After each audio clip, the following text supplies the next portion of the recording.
नमस्कार। तो कैसे आप। और आज हम बात करने वाले हैं जॉर्जिया फुटबॉल के बारे में, क्योंकि जॉर्जिया की फुटबॉल अभी काफी चर्चा में है। क्योंकि 2015 में भारतीय फुटबॉल टीम की रैंक और जॉर्जियन फुटबॉल टीम की रैंक आसपास ही थी। जॉर्जिया की रैंक थी 154, लेकिन आज जॉर्जिया की रैंक है 74 और हमारी रैंक 124।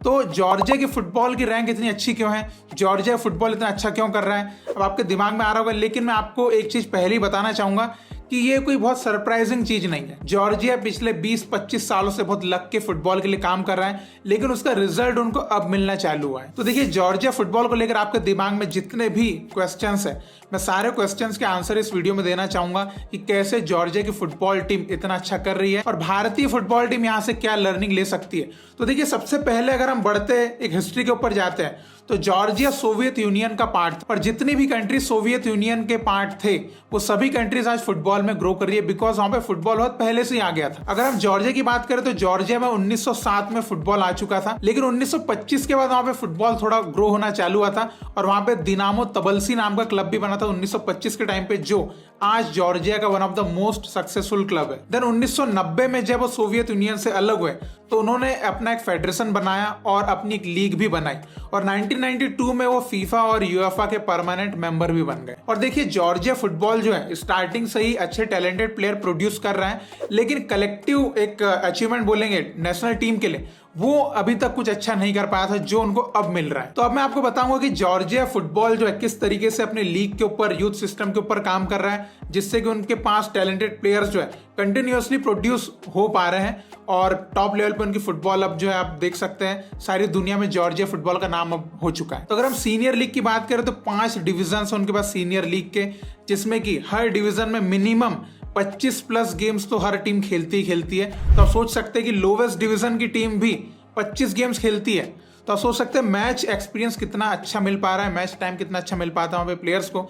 इसी की वजह से जो प्लेयर्स है इतना अच्छा नर्चर हो पाते, ग्रो हो पाते हैं। देन यूथ नेशनल लीग की बात करें तो उनके पास अंडर 15, अंडर 17 और अंडर 19 तीनों लीग से नेशनल लेवल पे, जिसमें हर टीम को लगभग 30 से 40 गेम पर सीजन खेलने को मिलता है। तो आप सोच सकते हैं कि यूथ लेवल पे जब एक प्लेयर 30 से 40 गेम्स खेल रहा है तो क्या वो ग्रो नहीं करेगा? क्या उनकी नेशनल टीम के लिए स्काउट्स को अच्छे प्लेयर्स का एक टैलेंट पुल जो मिलना चाहिए वो क्या नहीं मिलेगा?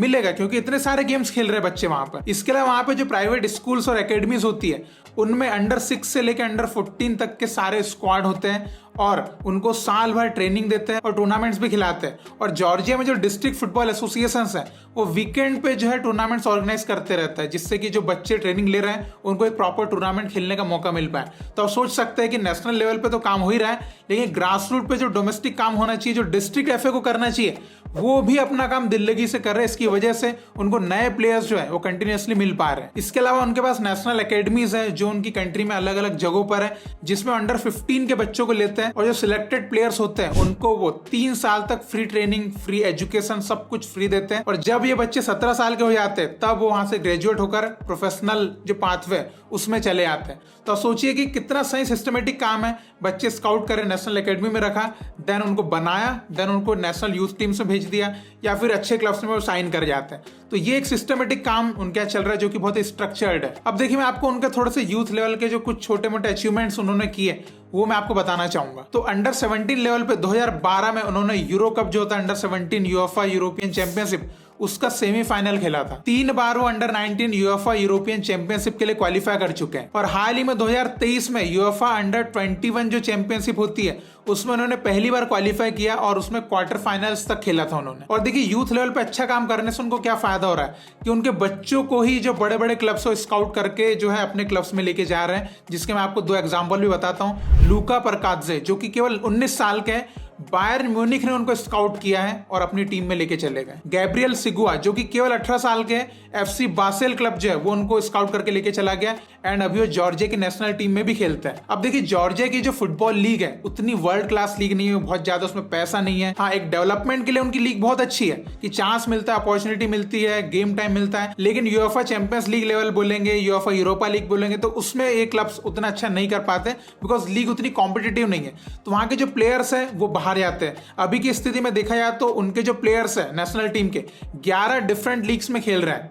तो आप सोच सकते हैं कि पूरे प्लेयर्स ऑलमोस्ट बाहर खेल रहे हैं, तो वो जो कंपटीशन में खेल रहा है देन वो अपनी नेशनल टीम के लिए जब खेलते हैं तो उनका स्क्वाड बहुत स्ट्रांग हो जाता है और उसी के कुछ रिजल्ट हमको हाल ही में देखने को भी मिले। 2022 में पहली बार जॉर्जिया की फुटसल टीम ने यूरो फुटसल चैंपियनशिप के लिए क्वालिफाई किया।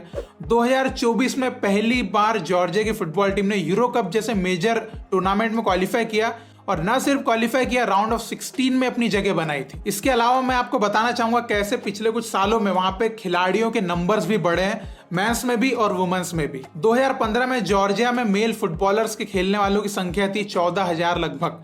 2021 में वही संख्या बढ़ के 37,000 से ज्यादा हो चुकी थी। और वहीं पर वुमेन्स फुटबॉल की बात किया तो जब तक जॉर्जिया में वुमेन्स की फुटबॉल लीग नहीं थी, केवल 120 रजिस्टर्ड प्लेयर उनके पास थी। देन 2016 में वो लीग लेकर आते हैं और 2021 में वो संख्या बढ़ के 1700 हो चुकी थी। तब देख सकते हैं कि कैसे पिछले कुछ सालों में खेलने वालों की संख्या में भी इजाफा हुआ है। अब आपके दिमाग में आएगा कि जॉर्जिया फुटबॉल फेडरेशन ऐसा अच्छा काम कर कैसे रहा है, तो देखिए वो अपना पैसा तो लगाता ही है, प्लस यूएफए से भी फंडिंग लेता है और अच्छा काम कर रहा है तो यूएफए भी उनको काफी अच्छी फंडिंग दे देता है। यूएफए की फंडिंग का यूज उन्होंने इंफ्रास्ट्रक्चर डेवलपमेंट पे किया, अपने वहां पर नेशनल फुटबॉल एकेडमीज बनाने पे किया, सारी कंट्री में लोकल ट्रेनिंग सेंटर्स बनाने के लिए भी उन्होंने यूएफए से फंडिंग ली थी। इसके अलावा यूएफए की फंडिंग का यूज वो रेफरी और कोच एजुकेशन के ऊपर भी करते हैं और यूएफए की फंडिंग से ही वो ग्रास रूट लेवल पे भी काम कर पाते हैं, स्कूल लेवल पे जाके काम कर पाते हैं और इस तरीके से वो फंड का सही यूज करके अपने देश में फुटबॉल को ग्रो कर रहे हैं। और आज की डेट में जॉर्जिया फुटबॉल फेडरेशन एक मिशन के ऊपर काम कर रहा है जो उन्होंने 2022 से 2026 तक एक टारगेट लेके चल रहे हैं, जिसमें 5 पिलर्स के ऊपर काम कर रहे हैं। पहला तो ये कि वो एक ऐसा प्लेटफॉर्म बनाना चाहते हैं जिससे नेशनल टीम की जो सक्सेस है वो सस्टेनेबल रहे, ऐसा ना हो कि एकदम से कोई डाउनफॉल आ गया और उनकी कंट्री को सब भूल गए। वो चाहते हैं कि उनकी कंट्री जो है जैसा परफॉर्मेंस दे रही है वैसा परफॉर्मेंस चलते रहे। दूसरा वो एलिट कंपटीशन स्ट्रक्चर बनाना चाहते हैं, जितने भी एलिट लेवल के प्लेयर्स हैं उनको एक ऐसा कंपटीशन दे पाए जिससे कि उनकी कंट्री में जो एक सप्लाई चेन बनती है प्लेयर्स की वो हमेशा के लिए बनी रहे। तीसरा वो ग्रास रूट फुटबॉल के ऊपर और अच्छे तरीके से काम करना चाहते हैं जिससे उनको और यंग टैलेंट्स जो है वो मिल पाए। चौथा वो एलिट टैलेंट्स जो होते हैं उनके लिए एक अलग प्लेटफॉर्म बनाना चाहते हैं जिससे कि एक उनके पास एक अलग सा टैलेंट पूल रहे जहां से उनको ये पता रहे कि ये वो प्लेयर्स हैं जो उनकी नेशनल टीम में आने वाले हैं। अब इतना सारा काम मेंस फुटबॉल पे, यूथ फुटबॉल पे करने के बाद पांचवा वो चाहते हैं कि वुमेन्स फुटबॉल के ऊपर काम करें और वुमेन्स फुटबॉल को भी जिस तरीके से उन्होंने जॉर्जिया की मेंस फुटबॉल ग्रो करी है same to same women's football को भी उसी लेवल पर लेकर जाना चाहते हैं। तो यही जॉर्जिया फुटबॉल फेडरेशन का मिशन है जिसके अंडर वो 5 पिलर्स के ऊपर काम कर रहे हैं और 2026 तक का उनका एक टारगेट है कि इसके ऊपर वो लग के काम करें और इसका रिजल्ट क्या आता है उसके अकॉर्डिंग वो आगे और बेहतर काम कर पाए। तो इस वीडियो में मैंने आपको बताया कि कैसे जॉर्जिया फुटबॉल टीम जो है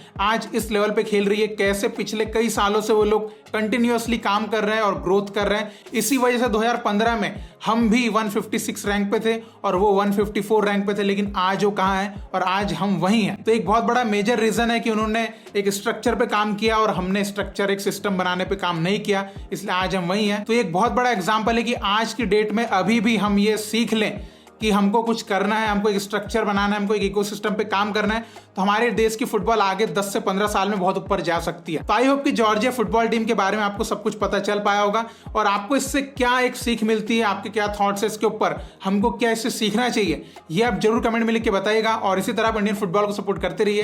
बहुत बहुत शुक्रिया वीडियो देखने के लिए। जय हिंद, जय भारत।